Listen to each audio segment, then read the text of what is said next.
perlu saya menjelaskan kepada masyarakat, diatur oleh Undang-Undang Nomor 8 Tahun 2010 maupun Undang-Undang Nomor 9 Tahun 2013. Nah, di mana di sana PPATK memang berwenang untuk melakukan penghentian transaksi yang diindikasikan melanggar peraturan perundang-undangan yang berlaku.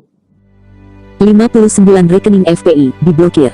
Nasib buntung FPI terus berlanjut. Sejumlah 59 rekening FPI beserta afiliasinya tanpa ampun dibekukan oleh Lembaga Pusat Pelaporan dan Analisis Transaksi Keuangan PPATK. Diduga masih ada rekening-rekening lain yang menyusul untuk dibekukan. Miris memang nasib FPI ini.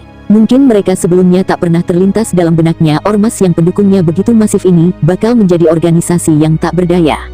Segala aktivitasnya dilarang, pimpinannya pun mendekam dalam penjara. Belum lagi, rekening mereka pun dibekukan. Namun demikian, bukan FPI namanya kalau pasrah dengan kenyataan. Mereka kerap berupaya untuk menentang segala keputusan pemerintah, termasuk dalam hal pembekuan rekening. Adalah kuasa hukum FPI Aziz Yanuar yang tidak terima atas diblokirnya rekening FPI. Menurutnya, rekening FPI bisa dibekukan apabila alasannya karena terlibat tindak pidana, seperti korupsi atau pidana lainnya yang mengarah kepada pencucian uang. Dikutip dari jpnn.com, Aziz pun menyentil atau menyeret soal kasus korupsi benih lobster yang dilakukan mantan Menteri Kelautan dan Perikanan Edi Prabowo dan pengadaan bansos oleh mantan Mensos Juliari Batubara.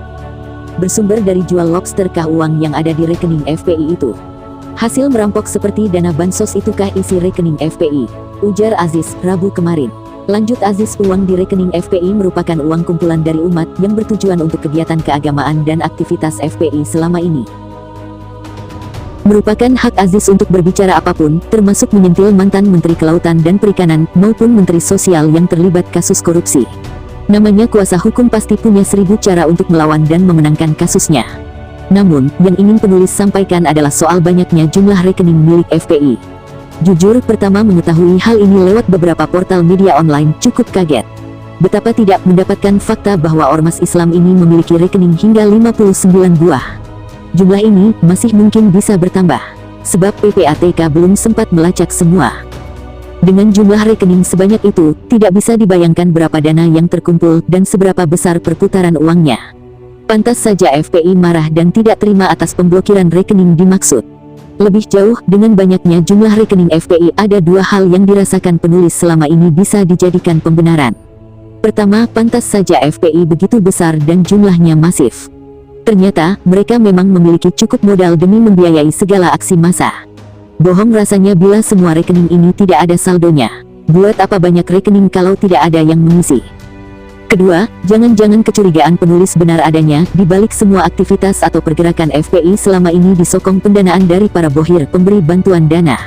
Boleh jadi, rekening sebanyak itu memang telah disiapkan untuk para bohir memberikan bantuan dana pergerakan. Sempat muncul beberapa nama atau kelompok yang dicurigai sebagai bohirnya FPI. Menariknya, nama-nama yang muncul itu bukan orang sembarangan. Mereka tokoh-tokoh nasional yang telah banyak dikenal publik tanah air. Meski begitu, soal bohir ini memang masih harus dibuktikan lebih lanjut, jangan sampai timbul fitnah. Walau sepertinya masyarakat tanah air sangat yakin, jika pergerakan dan manuver FPI selama ini erat dengan sokongan para bohir. Tengok saja telah berapa kali FPI dan kelompoknya menggelar aksi-aksi massa dengan jumlah sangat masif. Semua itu pasti tidak gratis, membutuhkan biaya yang sangat besar pula. Siapa yang mendanai anggaran sebanyak itu kalau bukan bohir besar? Tak dipungkiri, penulis pernah membaca ada anggota FPI yang rela menjual barang-barangnya demi mengikuti segenap acara ormas Islam dimaksud. Namun, penulis rasa jumlahnya sangat minim. Sebab tak sedikit informasi yang bisa kita cari di Google pengikut atau anggota FPI masih banyak tidak memiliki penghasilan tetap. Bahkan, di antara mereka banyak yang masih mengharapkan nasi bungkus dalam setiap aksinya. Maka dari itu, penulis setuju dengan langkah pemerintah memblokir rekening FPI.